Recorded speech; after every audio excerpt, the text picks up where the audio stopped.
Le titre de cette prédication, c'est la puissance de la patience, la puissance de la patience. Et nous lisons notre texte du jour au chapitre 5, à partir du verset 7.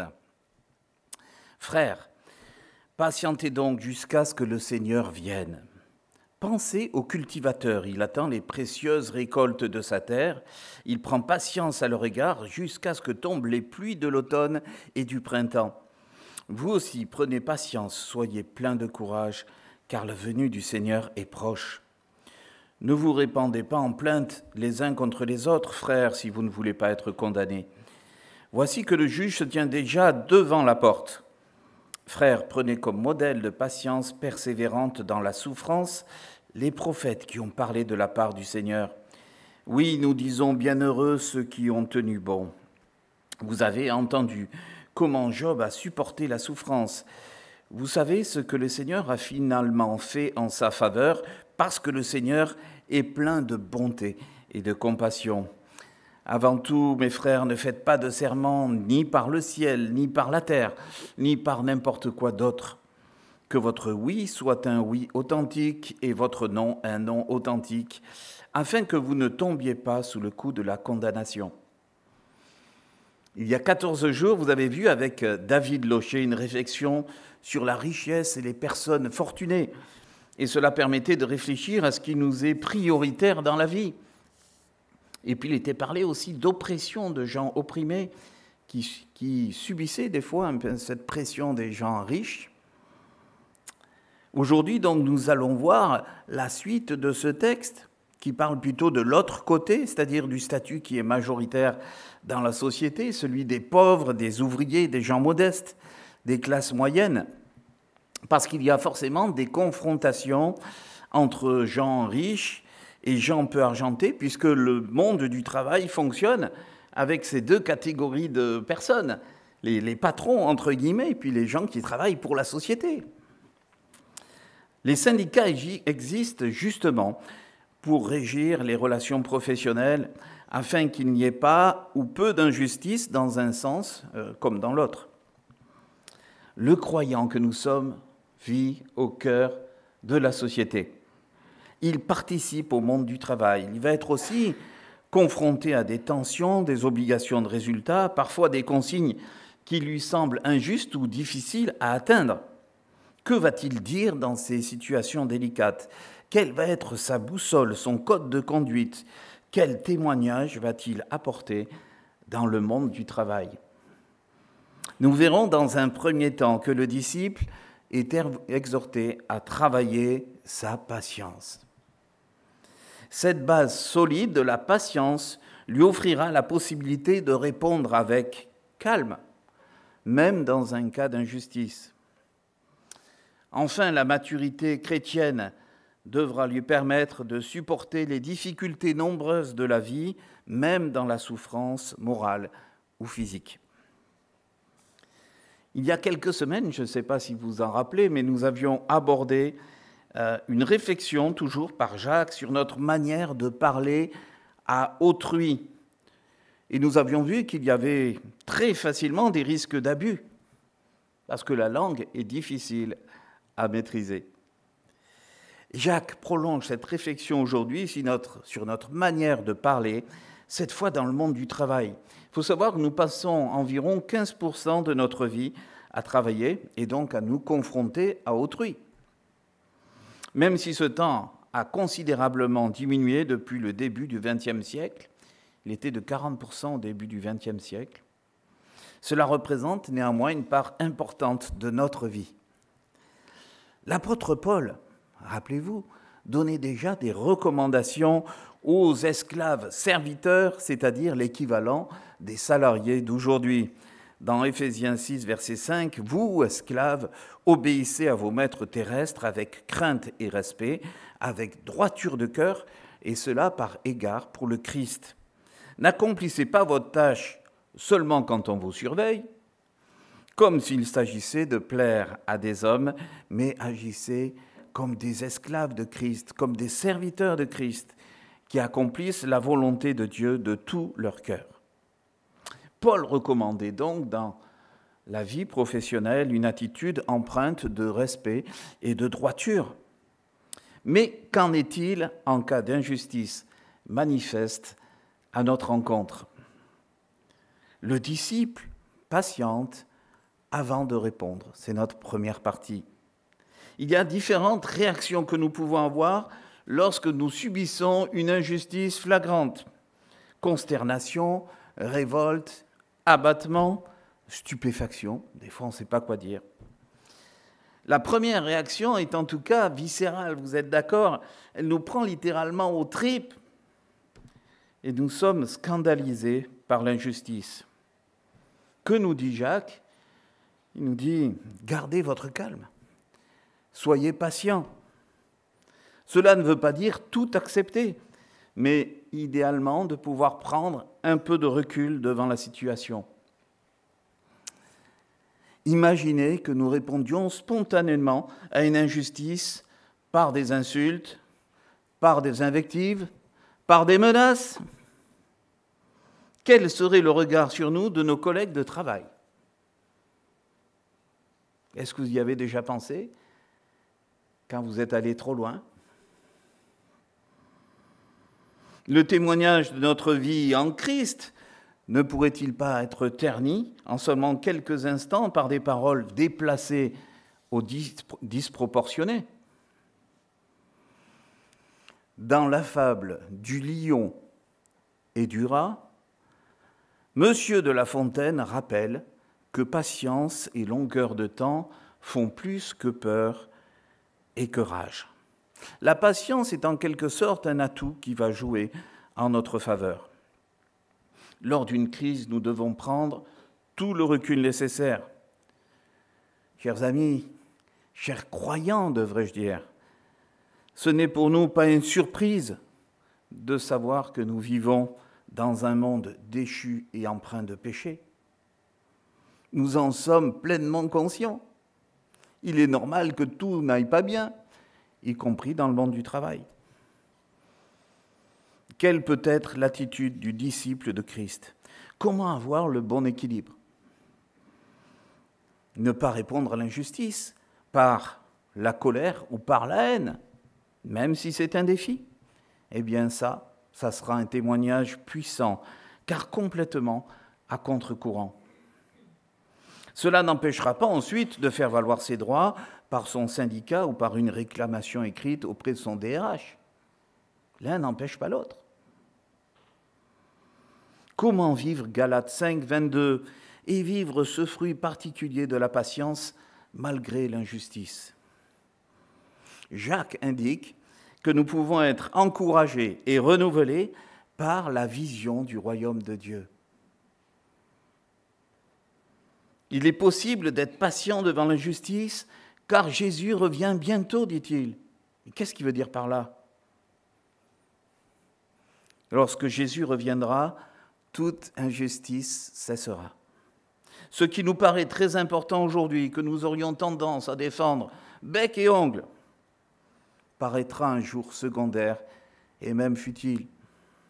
Parce qu'en réalité, toute notre vie est désormais orientée vers cette attente joyeuse et confiante du retour du Christ et de l'avènement complet de son royaume. Et pour nous faire comprendre cela, Jacques prend l'image du laboureur. Le laboureur laboure, sème, et qu'est-ce qu'il fait ensuite? Il attend.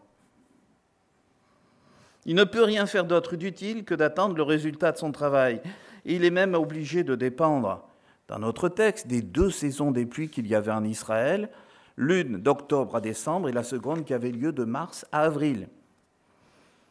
Il y a tous ces mois d'attente pour lui, certes, mais le laboureur sait qu'après ces pluies, de manière certaine, les fruits et les légumes auront grandi et seront arrivés eux aussi à maturité.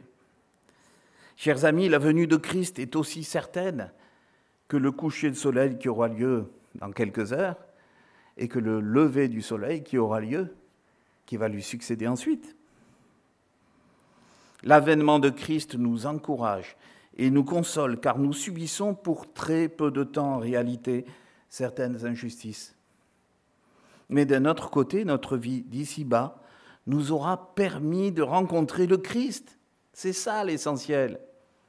Et d'avoir accès pour l'éternité à un monde où la justice régnera de manière parfaite.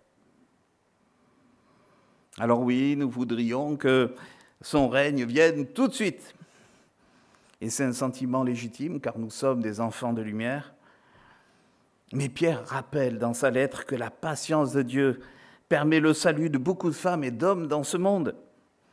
Et puis, rappelons-nous que Jésus-Christ nous a sauvés et nous a aimés le premier, alors que nous sommes tous profondément injustes à la base. Rappelons-nous quelle patience il a envers nous quand nous faisons des péchés et que ces péchés reviennent et reviennent et reviennent et reviennent et que nous n'arrivons pas à avoir la réussite pour les vaincre. Quelle patience il a envers nous. Dans l'exemple de Jacques, le croyant subit une injustice manifeste. Alors que faire, que dire dans ce cas?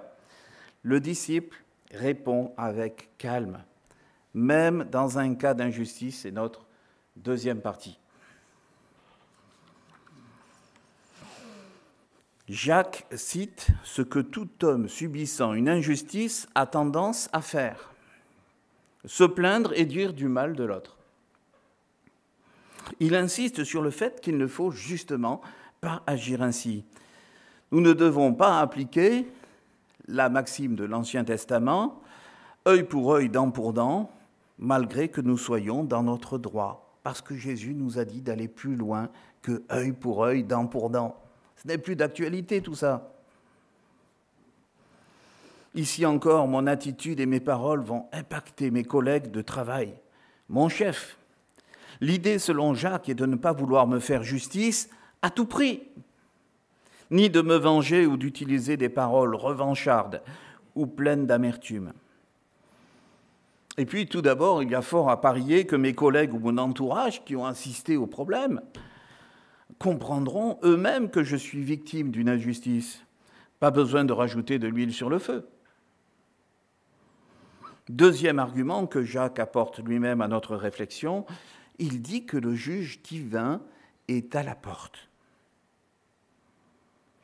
Donc, si je parle de manière déplacée ou démesurée, même si je suis dans mon droit, le juge divin aura des reproches à me faire, car mon attitude est un péché pour lui. Dans ce cas, mon attitude ne reflète pas les lois du royaume qui encouragent au pardon et non à la rancune. Et nous vivons ce royaume.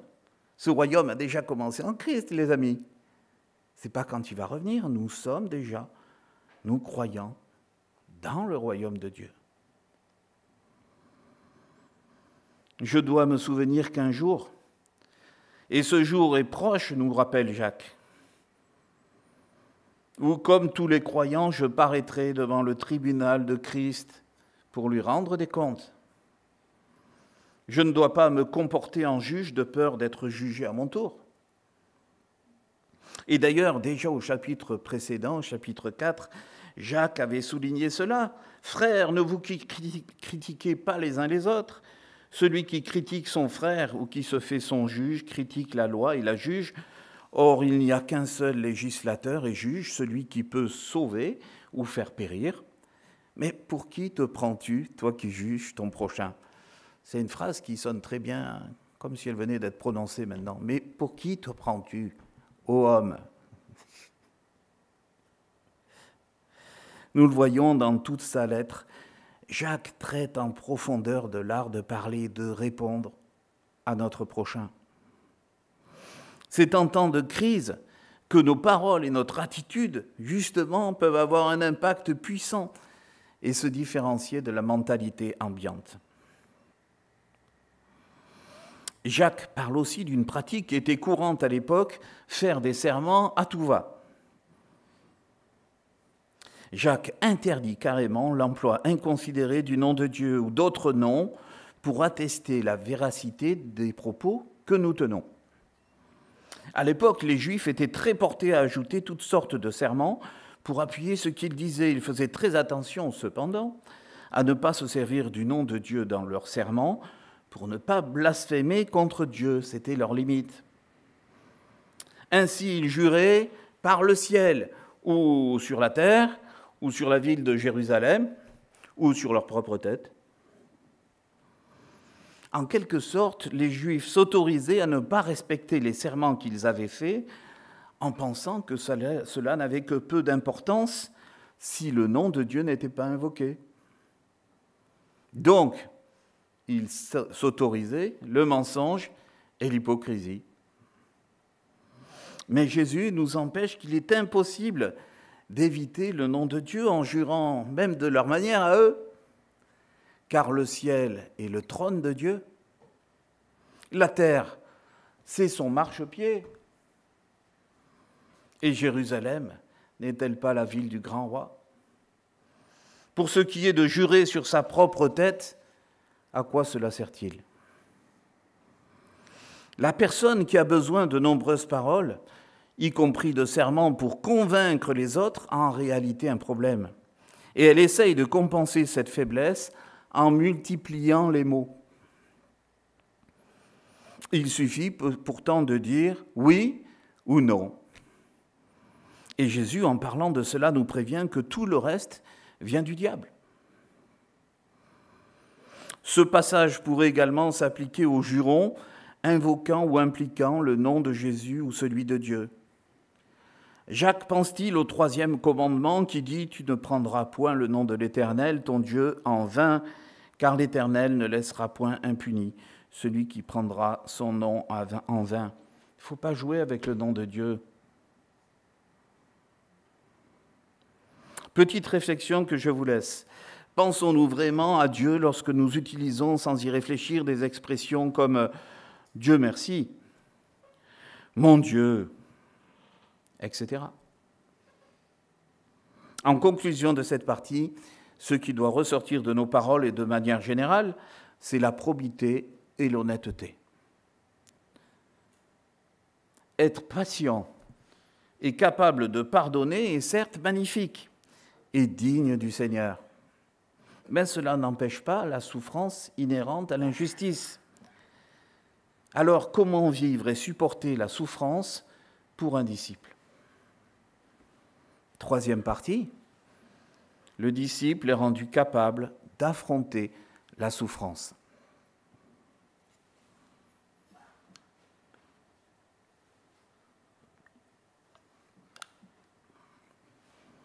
Jacques, dans sa réflexion sur la souffrance, cite 2 exemples de modèles, les prophètes et Job. On connaît bien l'expression « pauvre comme Job ».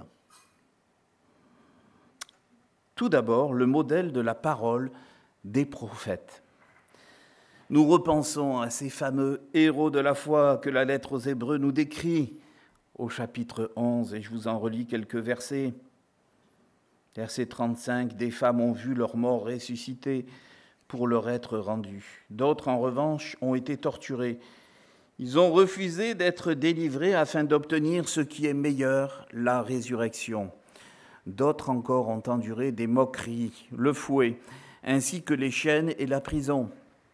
Certains ont été tués à coups de pierre, d'autres ont été torturés, sciés en 2. » C'est ce qu'il est dit sur le prophète Ésaïe. Ou mis à mort par l'épée. D'autres ont mené une vie errante vêtue de peau de mouton ou de chèvre, dénués de tout, persécutés et maltraités.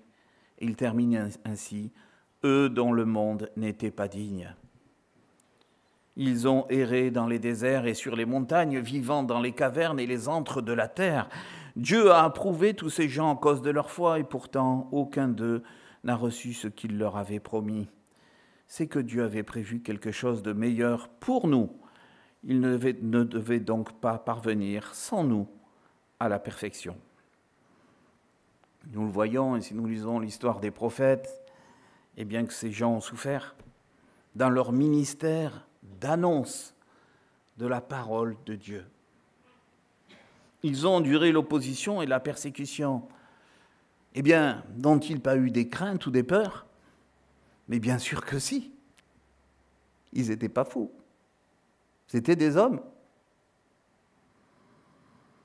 Mais ils ont été rendus capables de parler, d'annoncer Dieu grâce à leur foi en Dieu et à l'espérance de la résurrection, c'est-à-dire du monde à venir. Jacques qualifie ces hommes, ces prophètes, de bienheureux, car le royaume de Dieu leur appartient. Ces hommes ont, dit-il, souffert patiemment, c'est-à-dire que Dieu leur a donné la possibilité de voir au-delà de leur souffrance, au moment même où, à cause de leur témoignage, ils vivaient la souffrance. C'est ça qui est extraordinaire. Chers amis, dans quelques semaines, nous distribuerons des évangiles et des invitations à l'occasion de la fête de Noël. Vous voulez un défi? Venez. Ça dure 1h30. On frappe à la porte. Bonjour. C'est bientôt Noël. On vous invite. Nous aurons un défi d'annoncer la venue du royaume de Dieu et de parler en allant au-delà de nos petites craintes. Nous avons des petites craintes et c'est normal, pour ça qu'on prie avant de partir. Nous essuierons des refus, et alors? Nous essuierons de l'indifférence, et alors? Mais nous aurons aussi des gens qui seront intéressés. Chouette. C'est ça qui nous motive. Autant que possible, prions pour cela et participons à ces rares moments de l'année où nous acceptons d'être vus un peu comme faibles et parfois démunis. Mais pourquoi est-ce qu'on accepte cette petite humiliation, cette petite peur? C'est parce que nous savons que c'est la vie éternelle des personnes que nous inviterons qui est en jeu. Ce n'est pas la nôtre. Nous, on l'a déjà. Acceptons d'affronter nos craintes pour réjouir notre Dieu et parler comme les prophètes en son nom. Nous pouvons maintenant parler du modèle des paroles de Job. S'il y a un homme qui a particulièrement souffert sur notre terre, c'est bien lui. Il a perdu un peu de temps, la fortune, la situation, enfant, santé, communion avec sa femme, l'oublie des fois, et amitié avec ses amis. Sa souffrance n'a pas résulté de son témoignage, mais plutôt de sa grande fidélité à Dieu.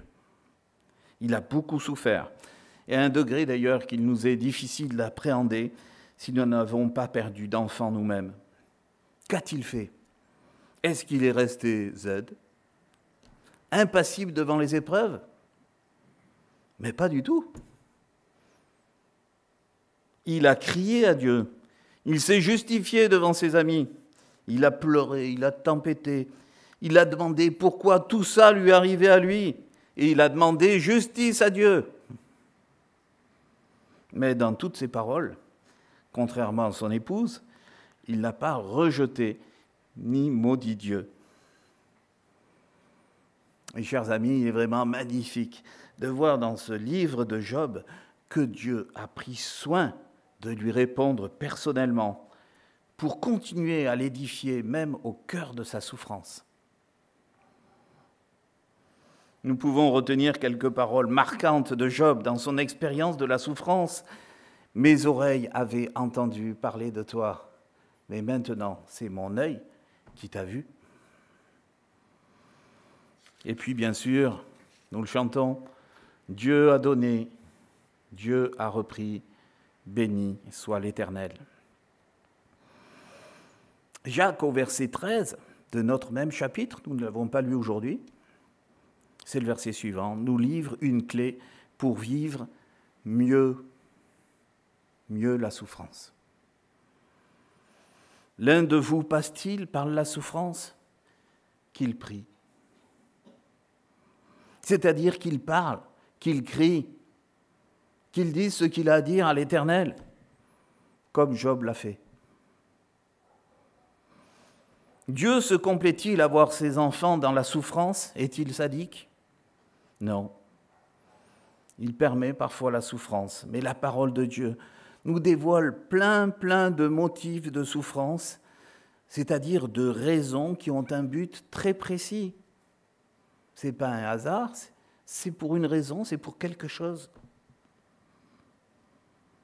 Jacques pointe ou rappelle pour le cas de Job que Dieu, dans sa miséricorde et sa compassion, l'a complètement restauré, consolé et aimé. Il a eu cette épreuve, mais Dieu continue à être avec lui. Je voudrais enfin vous parler des paroles de Christ, qui est l'exemple ultime de modèle de patience dans la souffrance. Le prophète Ésaïe a décrit le Messie qui devait venir non seulement comme un roi, ça tout le monde le savait, mais aussi comme un serviteur souffrant. Tiens, ça nous intéresse. N'oublions jamais que Jésus est Dieu Tout-Puissant, qu'il a créé le monde, les galaxies, les animaux, les hommes, qu'il a tout créé de A à Z. Et c'est pourtant lui qui a subi les moqueries, les insultes, les violences physiques. Il a été injustement accusé, condamné, battu, humilié, crucifié finalement, comme le pire des assassins. Voilà la réalité. Quelle a été son attitude? Ça nous intéresse. Qu'a-t-il dit dans ces moments de souffrance et de persécution? Eh bien, parfois, il n'a rien dit. Et quand nous le voyons qu'il ne répond pas à ses accusateurs, ça nous surprend toujours quand nous lisons les évangiles. Acceptant son sort, car il avait en vue le salut des hommes, notre salut. Et quand il a ouvert la bouche, a-t-il crié, insulté? Est-ce qu'il a défendu sa juste cause? Mais non, il a prié pour ses persécuteurs. Lorsqu'ils furent arrivés au lieu appelé le crâne, on cloua Jésus sur la croix, ainsi que les deux bandits, l'un à sa droite, l'autre à sa gauche. Alors Jésus pria, « Père, pardonne-leur, car ils ne savent pas ce qu'ils font. » Alors sans doute me direz-vous, oui, mais c'était Dieu le Fils quand même. Oui, mais il était aussi parfaitement homme comme nous. Il a d'ailleurs connu une angoisse tellement puissante et une peur profonde à Gethsémani quelques heures plus tôt. Et qu'est-ce qu'il a fait? Comme le dit Jacques au verset 13, il a prié pour se préparer à faire la volonté du Père, à avoir les bonnes paroles, pour avoir les bonnes pensées dans un moment de folie. Pour terminer, je voudrais vous proposer quelques questions pratiques tirées de notre texte pour méditer durant la semaine à venir. Je vous ai mis 3 questions. Elles sont pour vous. Eh bien, comment tenir ferme face à l'injustice en attendant le retour du Seigneur? Peut-être que vous subirez une petite injustice cette semaine. Peut-être que vous repenserez à ça, vous direz, comment je dois faire? On en a parlé dimanche. Comment tenir ferme? Quelle est la bonne attitude? Pourquoi les témoins fidèles de Dieu connaissent souvent la souffrance et la persécution? Il y en a beaucoup dans le monde. Où est leur récompense?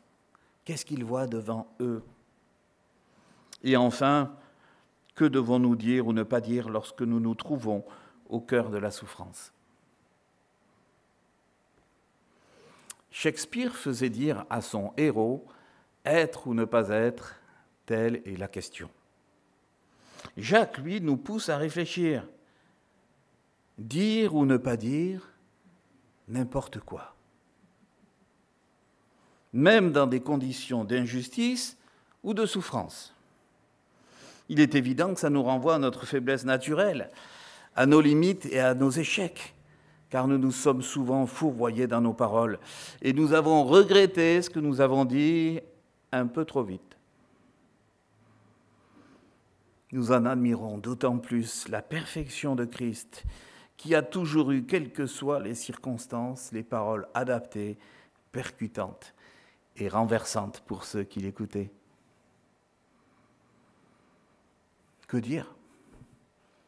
Eh bien, Seigneur, fais ton œuvre en moi, s'il te plaît, n'attends plus. Nous voulons inviter le Seigneur à complètement renouveler notre mode de pensée et les paroles qui en découlent. Et si nous aussi, croyants, je dirais simples, mais motivés pour le Seigneur, nous pouvions avoir des paroles de plus en plus efficaces, compassionnelles, qui puissent toucher des cœurs et amènent des personnes à Christ. Plus nous nous formons dans l'Église, et plus nous avons la volonté de vivre notre foi heure après heure, jour après jour dans la semaine, plus le Saint-Esprit pourra agir, transformer, renouveler et mettre les mots utiles dans nos bouches. Qu'il en soit ainsi, chers amis. Amen.